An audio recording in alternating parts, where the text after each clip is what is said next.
Hi everyone and welcome to Mr. Unknown Storyteller. If you are new here, hit subscribe and don't forget to press the bell icon for more stories like that. We dive into darkest, chilling horror stories. Alright y'all, buckle up, because what I'm about to tell you still messes with my head every single night. And I swear on everything this is exactly how it went down when I stayed at the Stanley Hotel up in Estes Park and ignored every warning about room 217.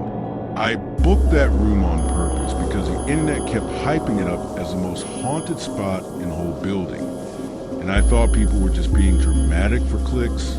I pulled into the parking lot just after sunset, and the mountains were black silhouettes against a dark blue sky, and the hotel looked way too perfect to be evil, which honestly made it worse. When I walked inside, the lobby felt heavy like the air and weight to it. The chandeliers were glowing this soft yellow like they were tired of shining. The lady at the front desk slid the key across to me and gave me this look like she knew something I didn't, and she said, "If you hear children laughing in the hallway, don't open the door." And I laughed because I thought she was just staying in character for the hotel's spooky reputation. I took the elevator up, and the doors opened to a hallway that felt way longer than it should have been, and my footsteps echoed like someone was walking half a second behind me. Halfway down, I heard for the first time soft little giggles like two kids whispering laughter. Because it didn't sound far away, it sounded right next to my ear. I spun around, and the hallway was empty, but the laughter kept bouncing off the walls like it was circling me, and that's when my stomach started doing flips. I reached room 217 and slid the key in, and the door clicked open slow like it didn't want me there. And the second I stepped inside, the temperature dropped like someone opened a freezer. The room looked normal, old-fashioned furniture, big bed, lace curtains, nothing crazy, but the bathroom light was already on. And I know I didn't turn on. I walked in, and the sink faucet twisted by itself, and water blasted into the porcelain like someone invisible was washing their hands. I shut it off and looked in the mirror, and there were tiny handprints pressed into the fog, like a child had touched it from the other side. I backed up, and the closet door creaked open behind me, and a hanger started swinging like it had just been shoved aside. I told myself it was just nerves, just old building noise. But then downstairs in the ballroom, I heard piano keys start pressing slow, and uneven like someone was learning a song. There was an event that night, no weddings, no parties, just me and whoever else was in that building.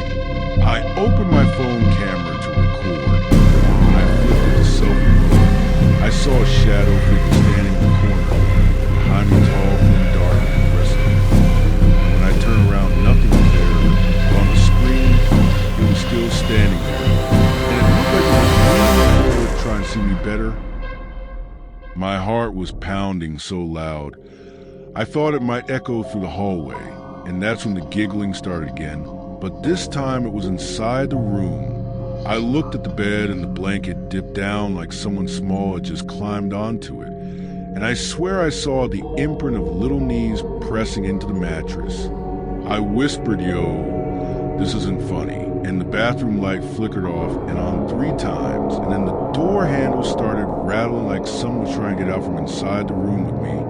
I stepped back, and the piano downstairs switched melodies and started playing something slow and creepy like a lullaby on repeat. It felt like the whole hotel was breathing in sync with it.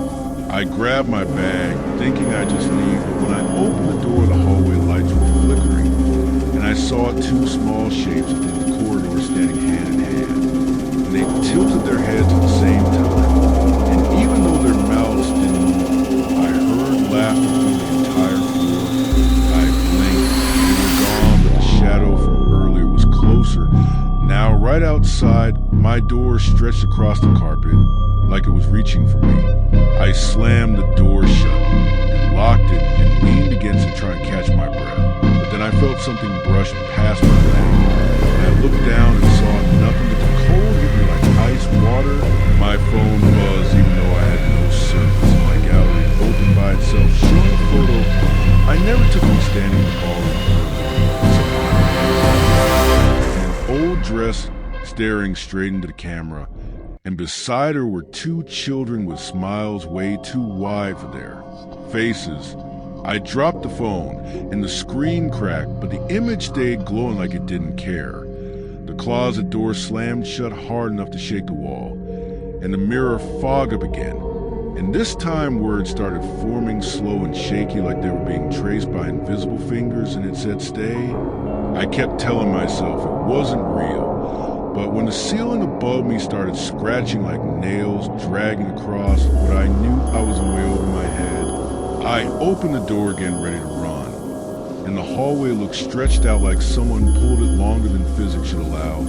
And halfway down I saw the elevator doors open, and inside stood that same woman from the photo. And she smiled at me soft and calm, and pointed back toward my room like she was inviting me home. The children appeared behind her, and the shadow rose up the floor and wrapped around them like smoke.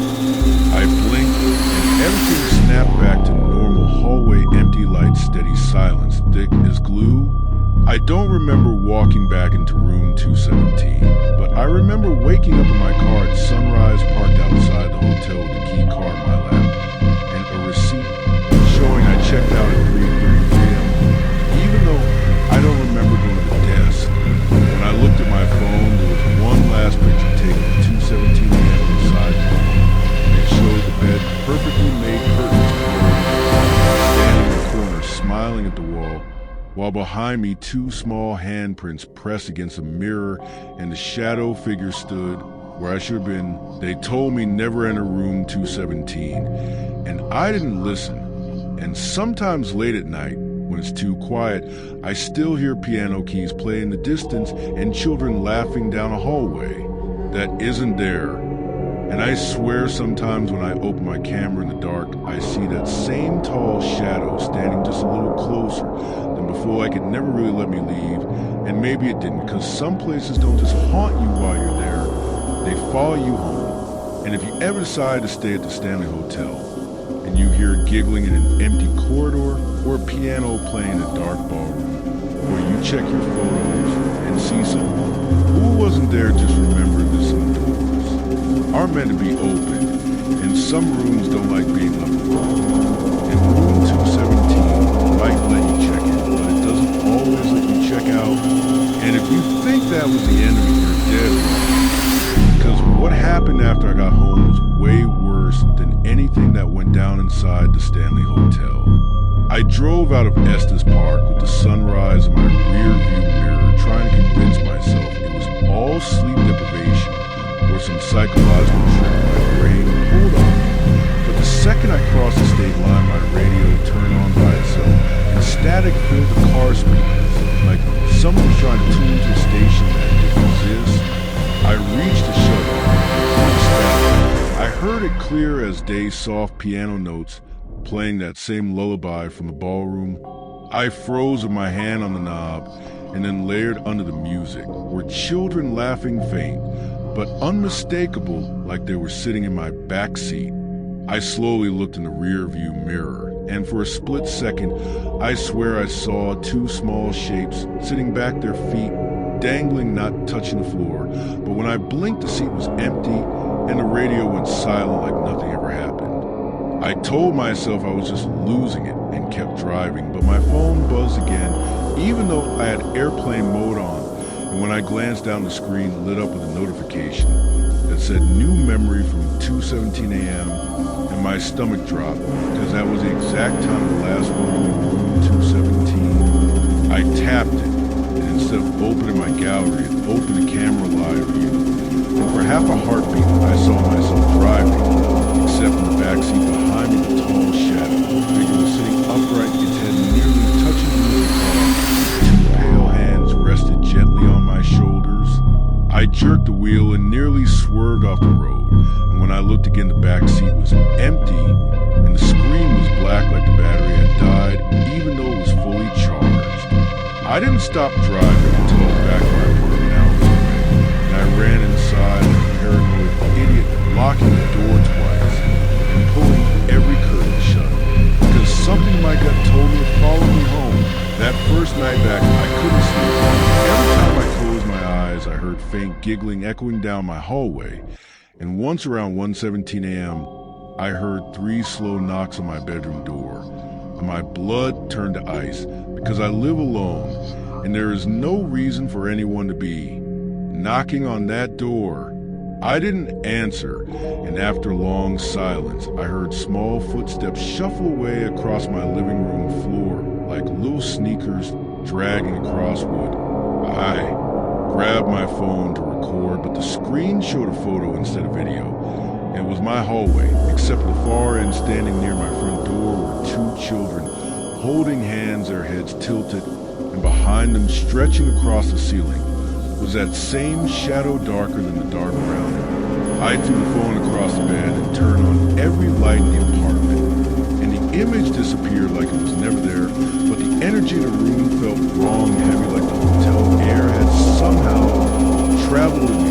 The next morning, I checked my footage from the hotel thinking, maybe I can debunk it, maybe I catch some logical explanation, but half the files were corrupted, and the only clip that would play was a 10-second video of me standing inside room 217 staring into the corner, smiling while whispering stay with us over and over in a voice that did not sound like mine.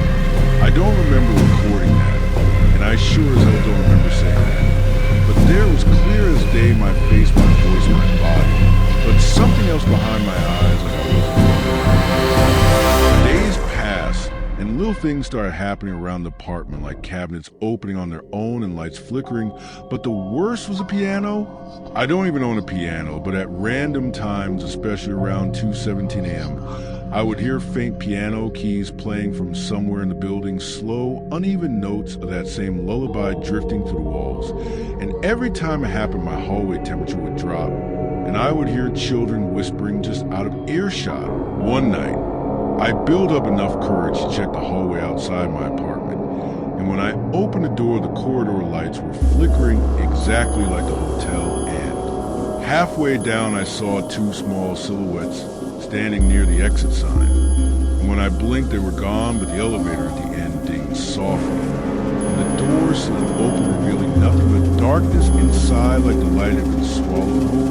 My phone buzzed in my hand, and when I looked down, the screen showed my reflection, except behind me, standing inches away, was a shadow figure's head cocked slightly, and I felt something icy brush the back of my neck like breath that didn't belong to me. I spun around, and no one was there, but the elevator doors were slowly closing, and just before they shut, I heard that woman's voice off and calm, saying you were invited.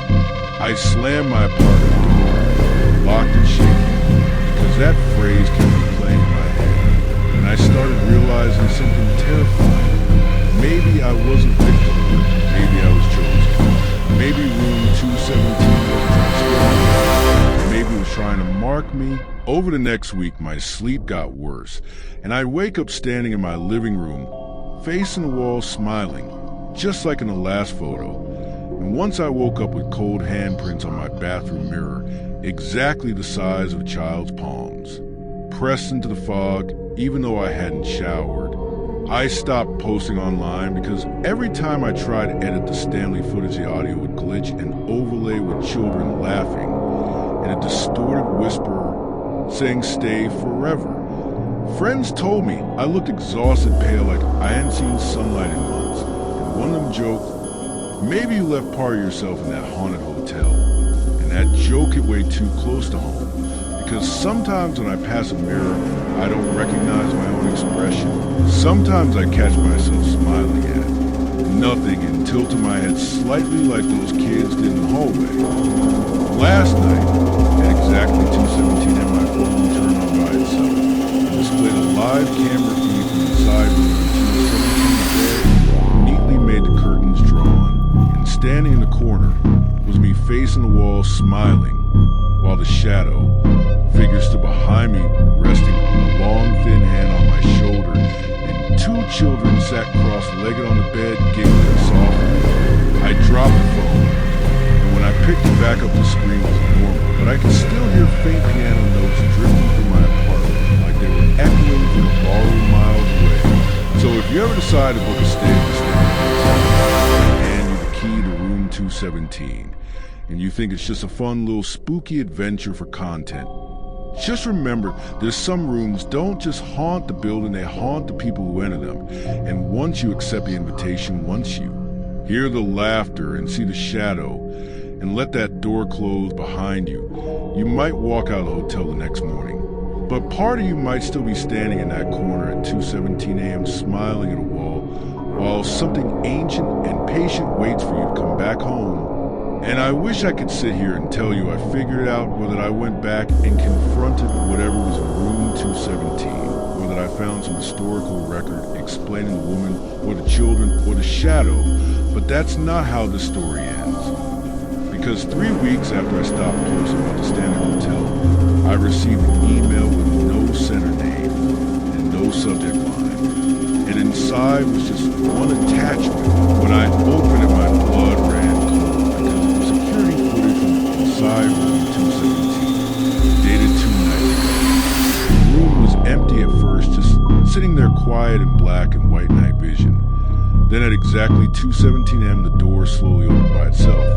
And I walked in, wearing the same hoodie I was wearing the night I stayed there. I stepped into the room calmly. I belonged there. I walked the corner, and I faced the wall, and I started smiling. Behind me, the bathroom light flickered on, and 2 small shadows appeared on the bed like children sitting cross-legged. And the tall shadow stretched up the wall and merged with my body like smoke being absorbed. The footage ended right there. I checked my bank statements, thinking maybe I blacked out and traveled back to Estes Park. But there were no charges, no flights, no gas receipts, nothing. I checked my phone location history, and it showed I never left my apartment that week. I even called the hotel pretending to ask about availability, and casually asked if anyone had stayed in 217 2 nights ago. The woman on the phone paused and said the room was vacant that entire week. I didn't send the footage to anyone because deep down I knew if it was fake, I would have known. And if it was real, I didn't want proof. But here's the part that keeps me up at night.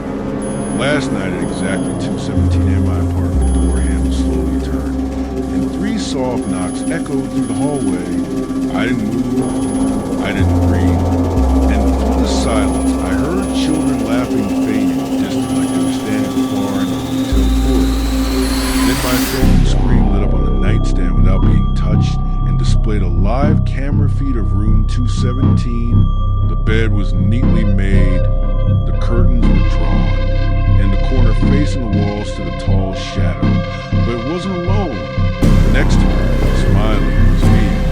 And this time when I put the feed, it disappeared and stayed there, streaming, like it was waiting for me to come back.